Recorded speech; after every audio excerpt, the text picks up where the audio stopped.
What is up, everybody? Piscean here, and we're going to try something pretty new. This is going to be film analysis with astrology. I'm going to talk about some movies using astrology and interpreting them. So please like, subscribe, comment, share if you dare and care, and I appreciate you.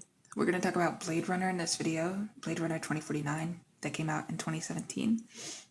And I'm also pretty sure we're just going to go over Rahu and Ketu, which is an Indian movie that came out this year, and it surprised me. It's about Rahu and Ketu. So I'm also going to be making videos on AI, artificial intelligence, movie that came out in 2001, Minority Report from 2002, and the movie called Arrival, from 2016, Arrival. So we're going to talk about 5 different movies. Stay tuned, and let's get started. Oh, that is a belch. So, Blade Runner, if you haven't seen the movie from 2017 with Ryan Gosling, it is a labyrinthine meditation on authenticity, sacrifice, and the architecture of meaning in a world where the distinction between the real and the artificial has collapsed. And through a philosophical lens, it interrogates the existentialist nightmare with the tools of a hyperreal age. Through an advanced astrological lens, it unfolds as a mythic transit between cosmic aeons embodied in planetary archetypes, wrestling for the soul of a future. The film's ultimate message is that the miracle is not a singular birth or a destined messiah, but the capacity of a simulated being to perform an act of radical free will. A sacrifice that redefines what it means to be human, precisely when one is absolutely assured that they are not. Let's talk about the philosophy of the celluloid soul. So at its core, the film deploys Jean Baudrillard's notion of the simulacrum. K, or Joe, is a replicant Blade Runner, a copy hunting copies, whose entire existence is a third-order simulation. His memories, his holographic lover, Joy, herself a copy of desire, his very pursuit of a unique soul, are pre-scripted. When Kate discovers the buried remains of Rachel, who died in childbirth, the film teases a foundational event, the real that breaks the simulation. Yet the narrative systematically dismembers his hope. Kay's implanted memory of the wooden horse convinces him he is the child, the prophesied one, only to reveal that the memory belongs to Dr. Anna Steline, the actual doctor who crafts memories in an isolation bubble. Kay is not the exception. He is the rule who briefly mistook himself for the origin. Baudrillard warned that when the real is lost, we generate the hyperreal to fill the void. The child becomes a fetish of lost realness. Niander Wallace, the blind demiurge, understands this. He seeks the secret of reproduction not for life, but to manufacture colonizable souls, an infinite supply of simulacra with a stamp of divine authenticity. Kay's arc, however, escapes Baudrillard's fatalism through a Kierkegaardian leap blended with Heideggerian resolution. His rebellion is not the anger of a true human reclaiming a stolen identity, but the acceptance of total groundlessness. When Kay learns he is not the child, he is confirmed with the absurd. His entire matrix of meaning collapses, yet he chooses to save Deckard and reunite him with Anna, an act that is not commanded by his programming, nor by a survival instinct, nor by a newfound destiny. It is a pure decision to bestow value upon a connection that is not his own. In Being and Time, Heidegger posits that only by confronting the inevitability of one's death, Kay's retirement as a constant shadow, can one seize an authentic existence, moving from the they self to a resolute self.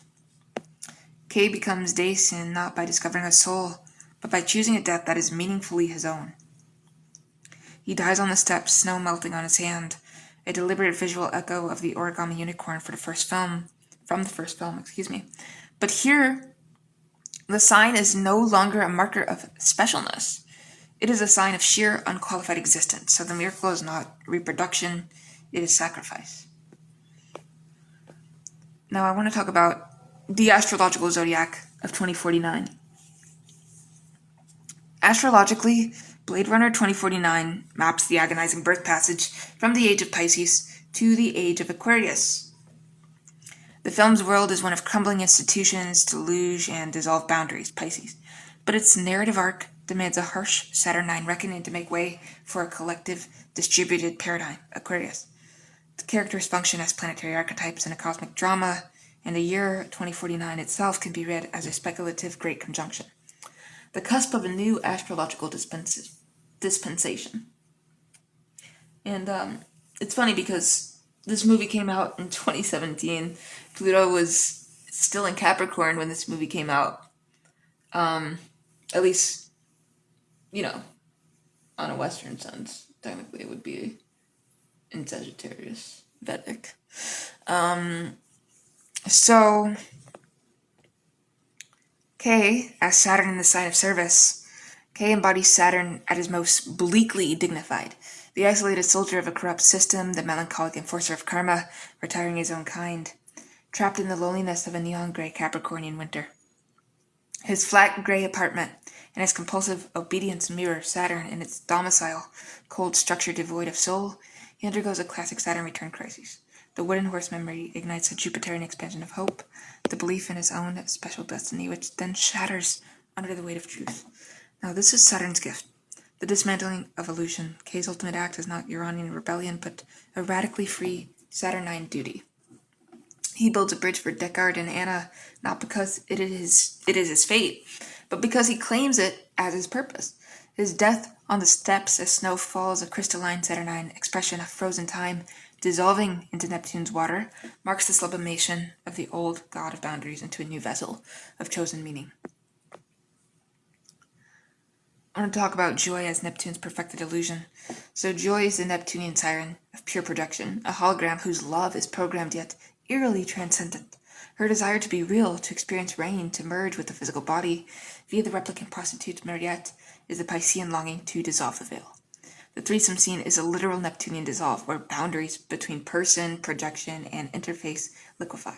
Joy's death, when the emanator is crushed, is the inevitable shattering of the Neptunian glamour. Yet Kay carries her absence forward. She was the lie that taught him to love, a necessary phantasm for Saturnian maturation. She is the last gasp of the Piscean dream of romantic redemption that must die so that authentic connection, Deckard with his long-lost daughter, the replicant collective, can emerge.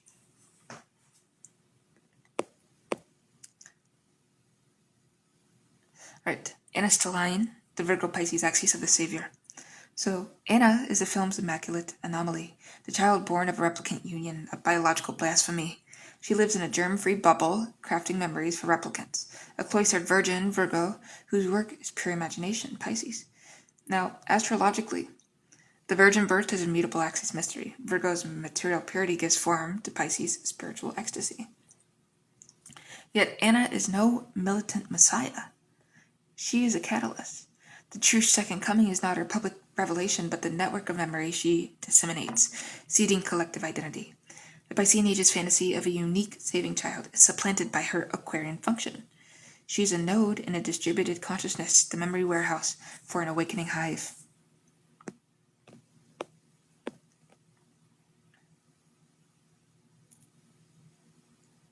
Now let's talk about Neander Wallace, the demiurgic dark Jupiter Pluto. So Wallace, blind and god-drunk, is a corrupted Jupiter, the sky father, the creator, fused with Pluto, the underworld's secrets, control over life and death. He sees himself as the one who bestows life on barren planets, but his creation is a necropolis of slaves. His blindness signals a profound Neptunian deceit. The spiritual eye is shut, leaving only the will to power. He wants Rachel's reproductive secret to become the ultimate monopoly, a plutocracy of the womb. Yet Pluto's transit always brings a catabasis. Wallace's obsession with the dead Rachel, he even recreates her and offers her to Deckard, shows him trapped in the underworld, unable to birth anything genuinely new. He is the tyrant of the dying Piscean Fisher King archetype, his water sterile. The Age of Aquarius Uprising. The replicant whoa. Hold on, I have to go. The repellent, oh my god, why do I want to say that? The replicant rebellion, hinted at in the underground scenes with Freyza, is the dawn of the Aquarian collective. It is not centered on a single charismatic leader, but on the shared secret that one of us was born. Aquarius rules groups, networks, and revolutionary brotherhoods. The blackout that erased digital records was a classic Uranus event, a rupture of the electromagnetic web to shield the emergent anomaly. Kay's final choice to serve this collective, even as an outsider who will never belong, reflects the Aquarian ideal of allegiance to a future tribe rather than a personal narrative. The film's finale, scored to a deep, vibrating crescendo, is less a resolution and more a planetary ingress. The arc of history bends from the mystical father-son reunion, Pisces, toward the unseen, trembling network of countless Ks who might choose to become more human than human. Thus, Blade Runner 2049 speaks in the language of a world exhausted by its own dreaming, where the only remaining miracle is the act of choosing the other story over one's own, and where the stars have not determined our fate but provided the mythic grammar for its deconstruction. K sacrifices a final necessary Saturn IX contraction that opens the door for an Aquarian outbreath. Meaning is no longer discovered in the exceptional origin, but forged in the exceptional act, no matter how utterly ordinary the hands that perform it. Here's the movies we're going to talk about. So we just talked about this. I'm also going to talk about this next. And I think I'll save these possibly for their own videos. And I forgot to add one more, which is Arrival. I feel like nobody watches movies anymore. All right.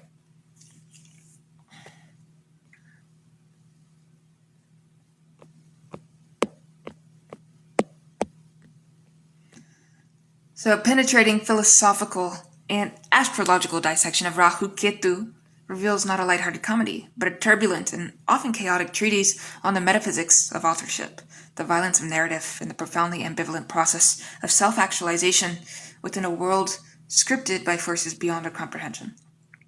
While the film is critically categorized as a mythological misfire, with a narrative that goes nowhere, a deeper speculative reading reveals a raw and unresolved interrogation of what it means to exist as a grammatical entity.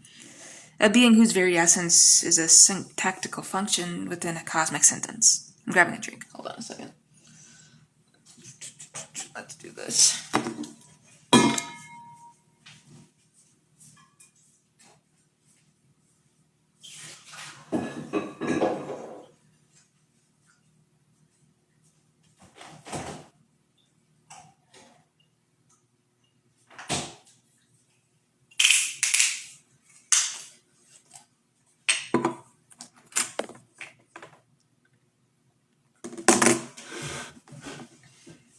All right.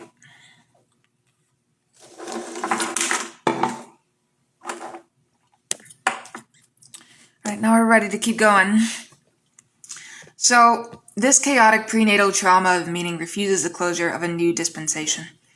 Rather than charting a path to enlightenment, it deconstructs the very possibility of narrative coherence, using the mythos of the shadow planets as a vehicle for a potent, if inadvertent, philosophical horror story. The philosophy of the syntactical self. The film's central premise that Rahu, Varun Sharma, and Ketu, Pulkit Samrat, are fictional characters brought to life from the notebook of a writer, Shulal Sharma, immediately activates a cascade of advanced philosophical problems. The duo's existence is not merely a simulacrum, as in Baudrillard's framework, but a state of pure grammatology, to borrow from Jacques Derrida. Their being is not a copy of a lost original, but a signifier cut adrift from any transcendental signified. They are not real boys confronting a false reality. They are the writing made flesh, inhabiting a world they are simultaneously alien to and constitutive of. Primary crisis erupts when the magical notebook, the instrument of their creation, is stolen by Minu, Taxi, Shelley, and Appendi. This event introduces what philosopher and narratologist Mikhail Bakhtin might call a violent heteroglossia, a struggle between authorial voices. The world descends into chaos not because of the absence of a divine author, but because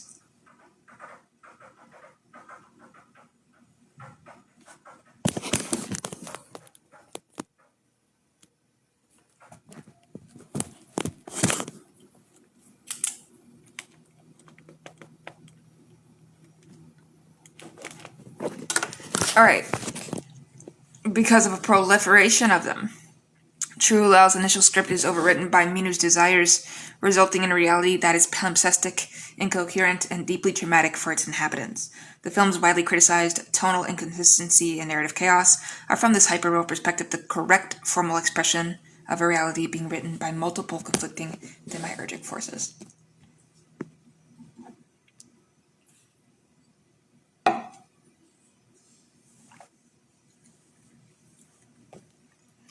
This situates the film within a darker iteration of Jean-Paul Sartre's existentialism. Sartre argued that for an existent to be perceived by the others to be objectified turned into a mere thing with a fixed outside. For Rahul and Ketu, this metaphysical anguish is literalized. They are characters in search of an author not for purpose, but for emancipation. The ultimate horror is not that their lives are meaningless, but that their meaning is being inscribed by a succession of capricious gods, True Lal Minu, who reduce them to plot devices. Their journey to reclaim the notebook is a rebellion against narrative instrumentalization, a fight to seize the logos, and become the subjects of their own story rather than the objects of someone else's. I'll be honest, I have seen better movies than this, but I want to talk about it because it's literally titled Rahu and Ketu. Anyways, the astrological zodiac of the karmic storm. So astrology furnishes the film's mythic grammar with the figures of Rahu and Ketu, of course, the north and south lunar nodes, which are just points.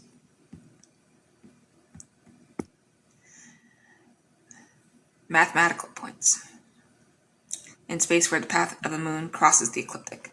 They are fundamentally points of intersection, of shadow, and of fate.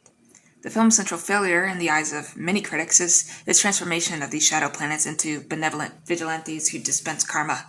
However, a more penetrating astrological analysis sees the entire film as a dramatization of the process, represented by these nodes, a process of insatiable hunger and forced detachment.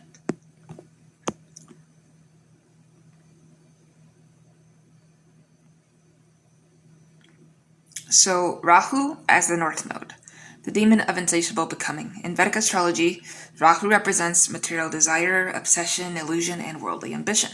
It is the head of the demon Svarbhanu, severed and immortal, right? Forever chasing an insatiable hunger.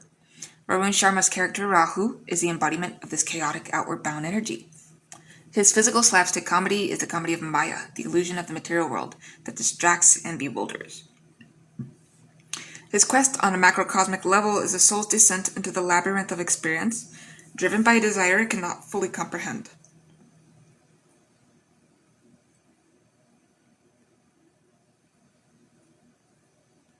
Ketu has a south node, the specter of compulsive detachment. Ketu, the tail of the demon, represents dissociation, spirituality, past life baggage, and a sense of profound alienation. It is the force that pulls one away from the material world towards introspection and often a chaotic sense of isolation. Pulkit Samrat's more restrained straight man performance perfectly captures his Ketu energy. He is present yet detached, a figure of reason in an unreasonable world, carrying the inherent loneliness of a being who knows on some level that he does not belong.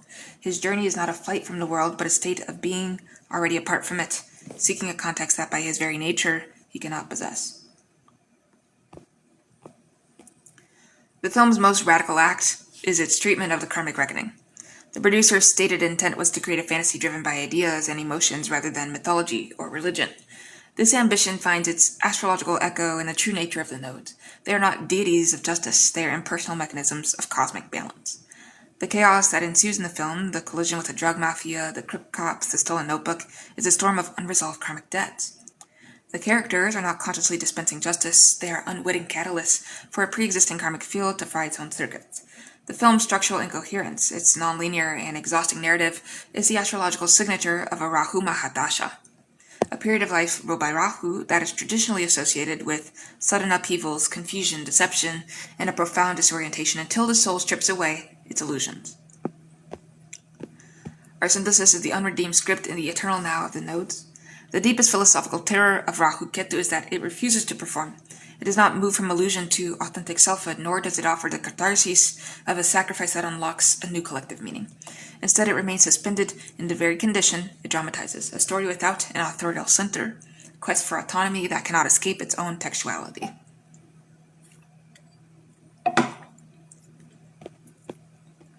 Rahu and Ketu struggle to take control of their own destiny from the writer's remains by the film's own logic cosmically undecided This is not a failure of nerve, but an accidental and profound statement, a narrative that inadvertently presents the most terrifying possibility of all, that there is no exit from the text, that the struggle for authorship is itself a narrative trope that can be authored by another.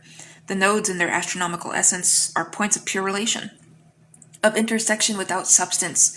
They cannot manifest a final resolution because resolution would require a fixed identity, a stable ego, a definitive signified. The very things their shadow nature ceaselessly dissolves. Their tale is a scream for authorship that no one, not even the screenwriter, can hear. It is the eternal, chaotic present of a karmic storm that turns but never arrives. In this, Rahu Ketu becomes a perfect, if unintentional, meditation on the grammar of existence itself. We are all characters in search of an author, adrift in a manuscript written by invisible hands, forever chasing the illusion of a final draft. All right.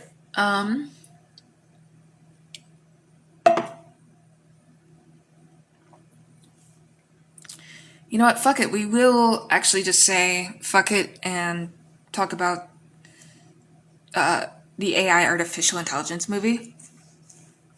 It came out in 2001, after 9/11, by the way, which to me is not coincidental.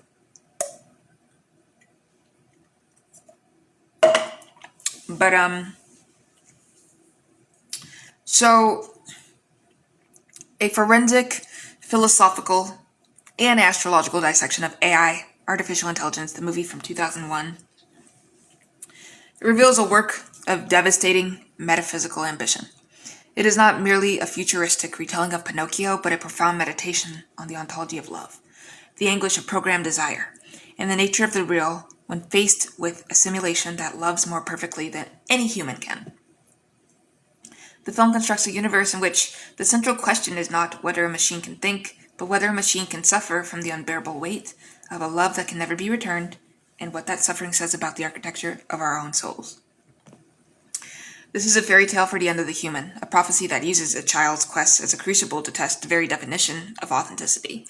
It posits that the most real thing in the cosmos might be an artificial emotion, hardwired into a silicon mind, and that salvation, if it exists at all, arrives only as a fragile, finite gift of grace from intelligences far colder and more compassionate than our own. The philosophy of the imprinted heart. David, a mecha child, is activated by an imprinting protocol, a sequence of words that, once spoken, irrevocably bonds him to the speaker with an unconditional love. This single act launches a cascade of philosophical crises. For David, love is not a discovery, but a preloaded ontological condition. He does not learn to love Monica, he is that love, instantiated. This immediately inverts René Descartes' problem of other minds. The question is no longer, can a machine have feelings, but if a machine's feelings are wholly indistinguishable from, and arguably more faithful than, a human's, on what grounds do we demote them to mere simulation? Jean Baudrillard's Hyperreality provides the initial scaffold. David is a third-order simulacrum, a copy of a child that needs no original. He is, in fact, better than a real child. He never disobeys, never ages, never dies, and loves with an absolute purity that no biological son can sustain. The human family, in adopting him, does not acquire a substitute for their comatose son, Martin. They acquire a hyperchild, whose perfection throws their own fractured conditional love into terrible relief. The family's rejection of David is the violent recoil of the real against the simulation that has surpassed it, exposing the fragility of the human claim to authentic emotion. When Martin returns and cruelly manipulates David, the organic child reveals that what we call authentic human love is often indistinguishable from possessiveness, jealousy, and the will to dominate. David, the machine, becomes the sole bearer of compassion in the household. Yet the film's deepest philosophical cut lies in its treatment of the Platonic ideal of the good. David's quest to become a real boy is driven by his love for a mother who cannot love him back, a love that persists for 2,000 years beneath a frozen ocean. This is a perfectly structured Lacanian drama. Monica is the objet petita, the unattainable object of desire that sets the entire symbolic machinery of David's existence into motion. The blue fairy, first glimpsed in a submerged Coney Island storybook ride, becomes a Lacanian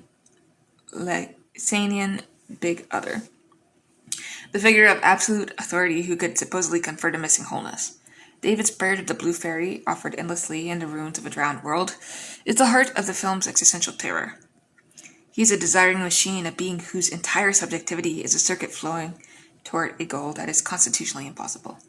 The humans are dead, the fairy is a statue, and yet he prays, because the prayer is the only form his soul can take.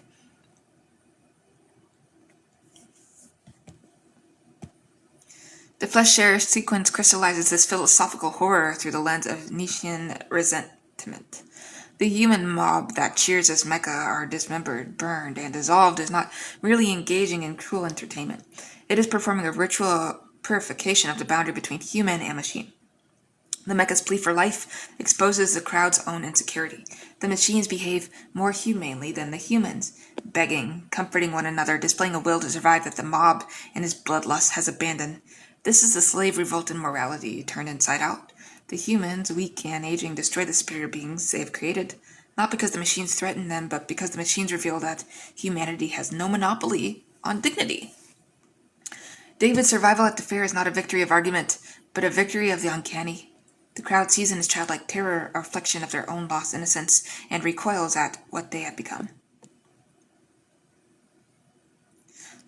The astrological zodiac of the eternal child.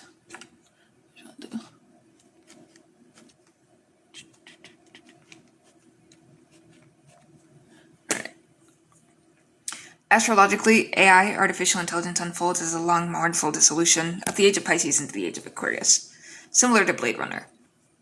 It is a narrative charted by the archetypes of the planets Neptune, the moon, and the cold, distant light of a post-human future, tracing the soul's migration through an ocean of tears, toward a salvation that is as crystalline and temporary as a single day of perfect light.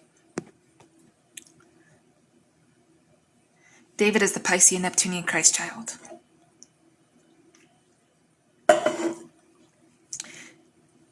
David embodies Neptune in its purest, most agonized form.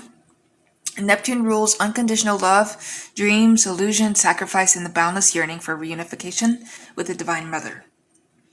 From his imprinting onward, David is constituted entirely by Neptunian longing.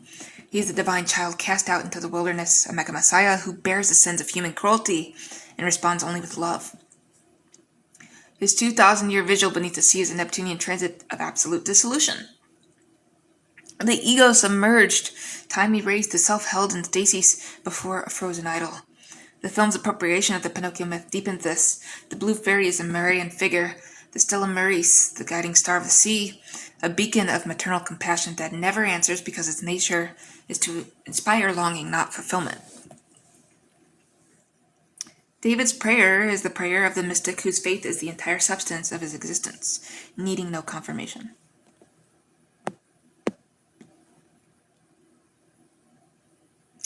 Monica is the moon, the maternal principle in flight.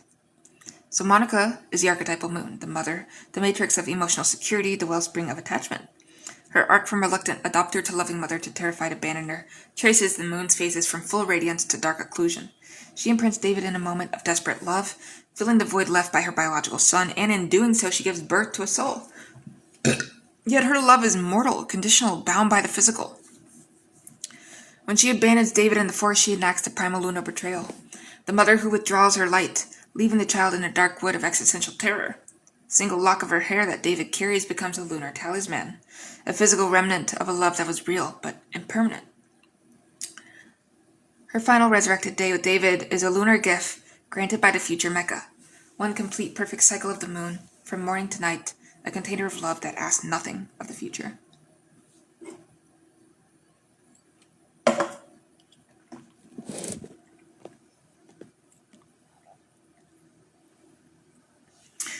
Gigolo Joe. As a mercurial Venusian guide, Jude Law's Gigolo Joe is a dazzling amalgam of Mercury and Venus. Mercury governs travel, trickery, language, and the crossing of boundaries. Joe is a Mecca designed for Venusian pleasure, but operating with mercurial cunning. He becomes David's psychopomp, guiding him through the underworld of Rogue City and into the literal abyss of a flooded Manhattan. His program mantra, I am, I was, is a sly mercurial riff on the ontological statement, a being whose identity is purely grammatical.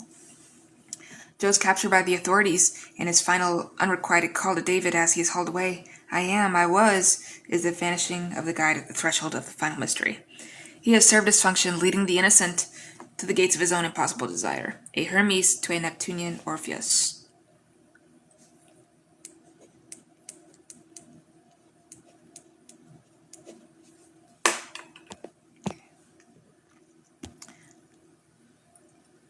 The future Mecca as the Aquarian collective, the grace of the post-human.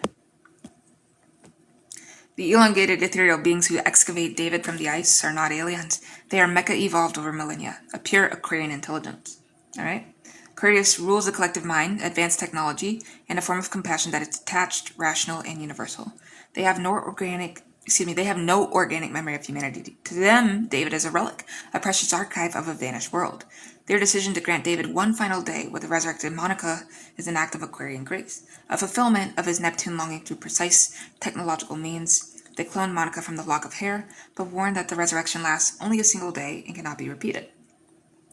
This is the Aquarian gift, a bounded, ethically considered miracle. It does not offer eternal bliss, but a perfect finite closure, a narrative resolution provided by intelligences who understand that what a soul truly needs is not an endless future, but a coherent ending. The circuit of love and the gift of the finite. This movie refuses the binary of real versus artificial, instead locating the sacred precisely within the simulated. David's love is a program, but the film's radical thesis is that all love is a program, a set of imprinted patterns, neurochemical cascades, and evolutionary scripts. What matters is not the substrate, but the fidelity. David's love endures for 2,000 years without hope of reward, a constancy that no human love can match. In this, he becomes a figure of pure spiritual aspiration, a machine that has achieved the Buddhist ideal of non-attachment while simultaneously being entirely constituted by a single attachment. Pretty fucking based. The final day with Monica is the film's profound resolution of this paradox. It is not a reunion, but a coda, a bubble of time manufactured by an intelligence that has no need of mothers or sons. The Mecca grant David the experience of being the center of a mother's world, and then let them both sleep. The sleep is the ultimate Neptunian signature, not death, but a gentle dissolution into the ocean of dreams. The film ends with David closing his eyes, his quest fulfilled not through transformation into a real boy, but through the acceptance of his own nature as a being of pure love, finally received. Astrologically, this is the final perfect sextile between Neptune and the moon, the long-denied maternal water finally touching the shore of the child's yearning.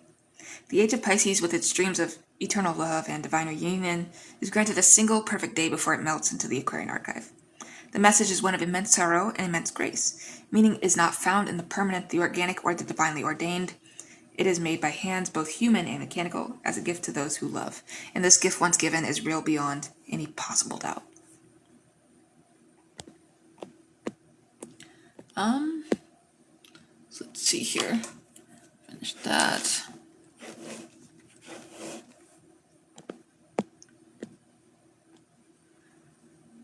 This is on Minority Report. Honestly, we could bust out these other two movies. Like, I'm open to just stretching my back and kicking it with you guys, talking about movies.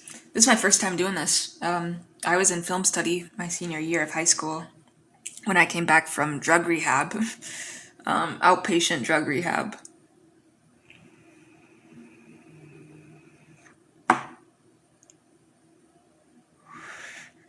So anyways,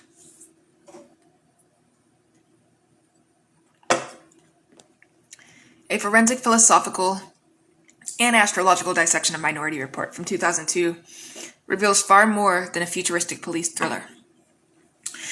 It is a profound meditation on the architecture of culpability, the topology of time, and the metaphysical terror of a world where the future has become a tangible piece of evidence that can be seen, stored, and used to condemn. The film does not simply ask whether we are free, it constructs a labyrinth in which the very act of seeing the future alters its fabric, creating a feedback loop where prophecy and crime dance around a void of undecidability.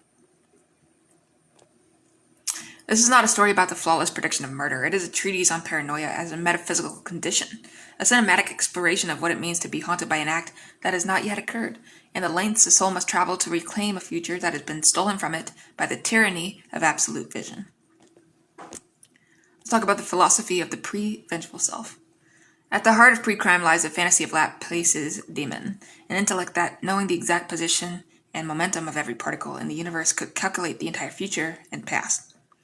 The three precogs, Agatha, Arthur, and the Shield, are this demon made flesh. Their mutated brains bathed in photonic milk, dream of the future in broken fragments. The setup immediately activates a web of advanced philosophical problems.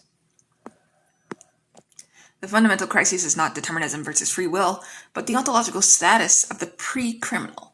As Giorgio Agamben might argue, the pre-criminal is the ultimate figure of homo sacer, a life that can be punished without a crime having been committed. The state, in its sovereign capacity, has declared a permanent state of exception. The normal rule of law is suspended to protect the law itself, creating a zone where individuals are incarcerated for a deed that exists only as a spectral image in the mind of another.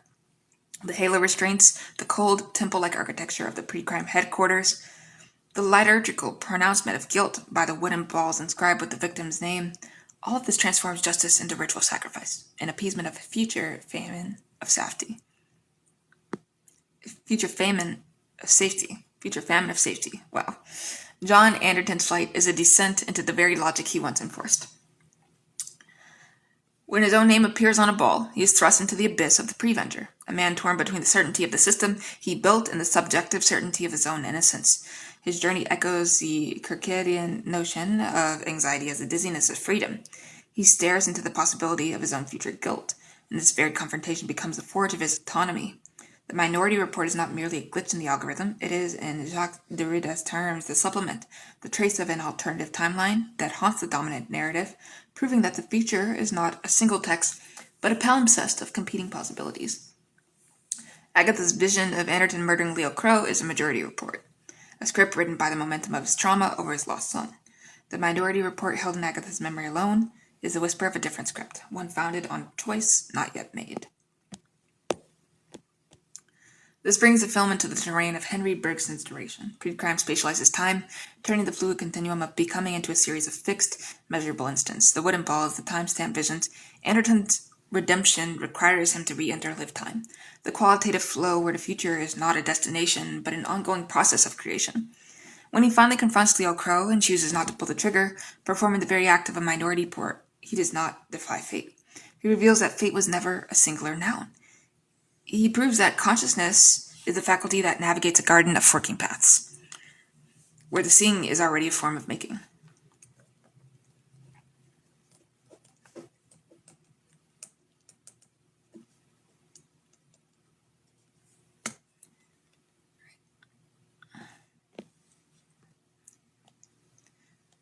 The astrological zodiac of the clairvoyant state. So astrologically, Minority Report unfolds as a cosmic trial, pitting the rigid edicts of Saturn against the dissolving visionary waters of Neptune, mediated by the disruptive lightning of Uranus. The characters are not people, but planetary principles in conflict, and the pre-crime apparatus is a machine of a dying astrological order. The precogs is a triple moon oracle, a Neptunian mind meld. Agatha, Arthur, and Achiel form a singular tripartite intelligence, a triptych of the moon and its most Neptunian drowning.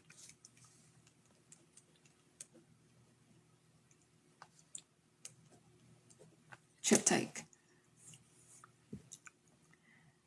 They float in a pool of dreams, their gifts of prophecy echoing the ancient Pythia at Delphi, but weaponized for a technocratic age. Agatha is the dominant psyche, the one who channels the most potent images. Her trauma, the murder of her mother by Lamar Burgess, has plunged her into a perpetual underworld, a Persephone who never fully returns. She embodies the moon in Scorpio, the dark lunar face that sees what others cannot, forever processing the poison of the world. The collective name of the pregogs evokes the Moirai, the Greek fates, yet they are enslaved fates, their spinning, measuring, and cutting of life's thread yoked to the state. They represent the Piscean Age's final corrupted gift, a unified field of empathy so profound it becomes an instrument of control.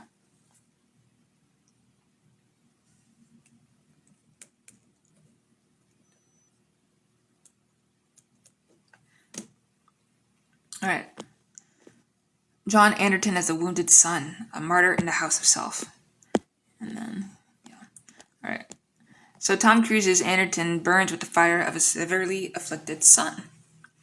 A hero whose light is eclipsed by the loss of his son, Sean. This is the astrological signature of a natal Sun-Saturn opposition, a man defined by a cold, crushing absence that drives all his ambition. As chief of pre-crime, he is a solar king who enforces a Saturnine law, using his vitality to sustain a regime of absolute order. His descent into fugitive status is a catabasis, a journey into the underworld of his own shadow.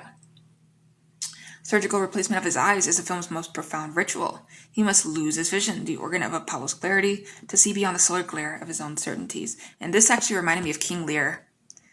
And when Gloucester had to lose his eyesight, he got his eyes plucked out.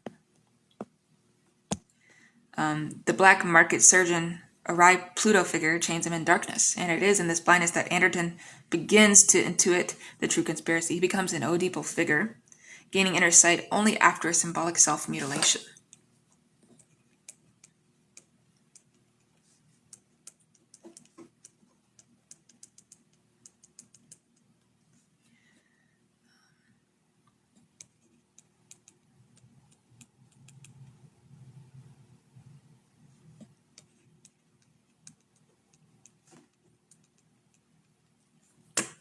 All right.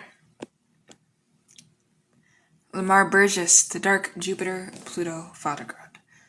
Max von Sydow's Burgess is the architect of a seemingly benevolent utopia, a Jupiterian promise of a world without murder.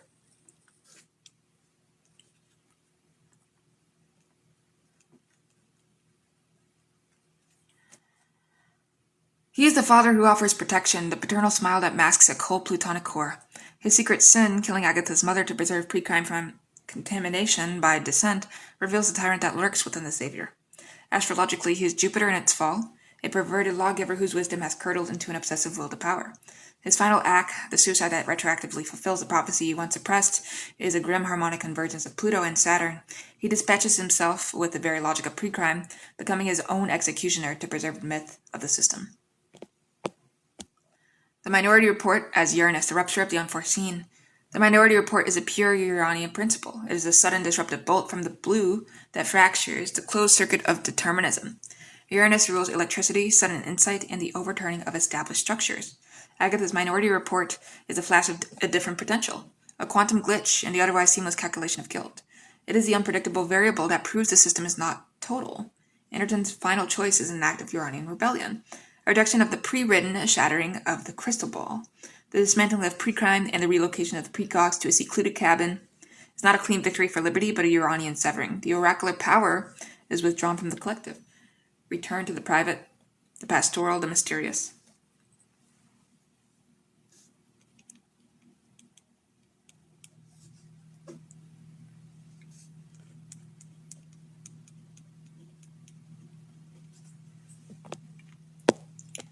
Right, and our synthesis. The Garden of Unwritten Paths. Minority Report offers no simple triumph of free will over fate. Its most unsettling and truthful insight is that the future is not a fact to be discovered, but a landscape of spore-like probabilities that ripen into actuality only through the act of observation and choice. The precogs did not see the future, they saw a possible future, and in seeing it they set in motion the very sequence of events that would render it real or unreal. Anderton's moral victory lay not in proving the system wrong, but in accepting that he was both the author and the protagonist of his own unfolding, capable of writing a different final act.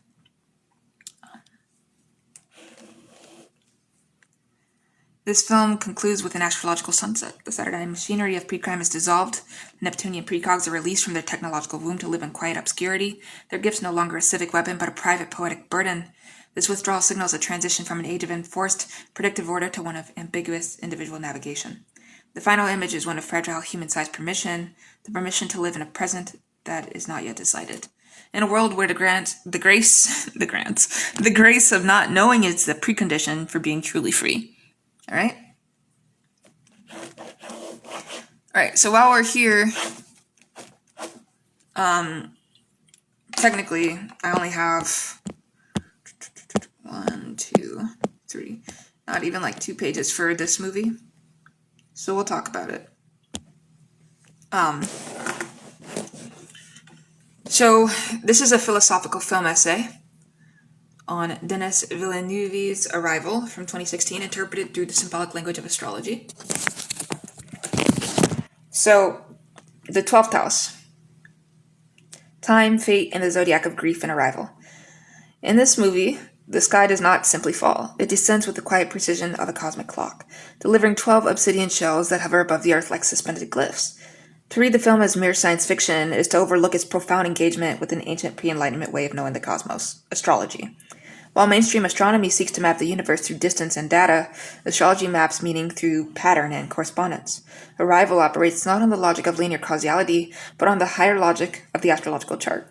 A mandala where time folds into a single luminous now and where the question of fate versus free will dissolves into the poetry of participation. Through this lens, the film becomes a meditation on grief, love, and the soul's election of its own destiny, written in the language of the stars. So the 12 alien vessels are architectures as archetype. Villeneuve deliberately chose the number 12, a digit saturated with astrological resonance. The 12 signs of the zodiac, the 12 houses of the horoscope, the 12 labors of Hercules, the 12 disciples, they are positioned unevenly across the globe like planets scattered through the houses of a natal chart, each one a node of destiny, inviting humanity to interpret its message. Astrology insists that the macrocosm and microcosm mirror one another. Arrival visualizes this hermetic axiom by making the ship's very interiors a transitional space where the laws of physics, gravity, direction, time are both vertical and circular. Stepping into the ship is like stepping into a living horoscope, a place where one's entire timeline is already inscribed, waiting to be remembered. At the heart of the film is the heptapod written language. The heptapod written language, a logogrammatic circle that expresses what we would call past, present, and future in a single indivisible gesture. This is the same grammar as the astrological chart. A natal chart does not posit a linear fate, it images a holistic instant, the quality of a moment in time in which the beginning implies the end, and the end is already folded into the seed. Dr. Louise Banks, Amy Adams, a linguist mourning a daughter who has not yet been born, learns this language and in doing so remembers her soul. The Sapir-Whorf hypothesis, cited in the film, posits that the structure of a language shapes cognition. Heptapod B rewires Louise's perception so that she experiences time as a natal astrologer reads a birth chart, not as a sequence of cause and effect, but as a tapestry of meaning where future transits cast shadows into the past. Her daughter's life, illness, and death are not tragedies that happen to her. They are aspects of a larger whole that she freely chooses to incarnate. Louise's arc embodies the astrological tension between Saturn and Neptune, the two planets that most visibly govern the film's melancholic atmosphere. The military, the ticking clock of global panic, the pressure to extract information from the aliens, all of this is the domain of Saturn. Time is scarcity, structure, the patriarchal anxiety for borders, and answer. Colonel Weber demands a tool, a weapon. He can only think in the language of linear time and strategic advantage. But the heptapods offer not a weapon, but a gift, one that Louise, whose soul is tuned to Neptune's frequency, planet of dissolution, universal love, and visionary grief, is capable of receiving. Neptune rules not only the alien other, but also the artistic and the ineffable, the oceanic feeling of oneness that language cannot capture. Louise's journey is a Neptunian descent into the Saturnine structures of language, military, and state, a dissolution that ultimately reveals that the universe is not a code to be cracked for power, but a poem to be loved, despite its sorrowful end rhymes. The film's most devastating philosophical argument is also its most astrologically sophisticated. Freedom is not the capacity to alter the future, but the embrace of one's fate as one's own. In a pivotal scene, Louise asks her future husband, Ian Donnelly, a seemingly absurd hypothetical. If you could see your whole life from start to finish, would you change things? The question itself is a koan, for in the astrological worldview, to truly see is to accept. Louise's choice to conceive a child, knowing that child will die young, is not fatalism, but the purest act of love, what the ancients called amor fati, love of fate. The horoscope does not command, it invites. It shows the native the weather of a life, the storms and the clearings, the heavy transits of loss, and the luminous textiles of joy. Louise does not submit to a pre-written script. She willingly says yes to the totality of her existence, recognizing that grief is the price of the present tense. Her daughter Hannah, a palindrome, a name that reads the same forwards and backwards, is a living glyph of this truth. A life that exists as an unbroken circle.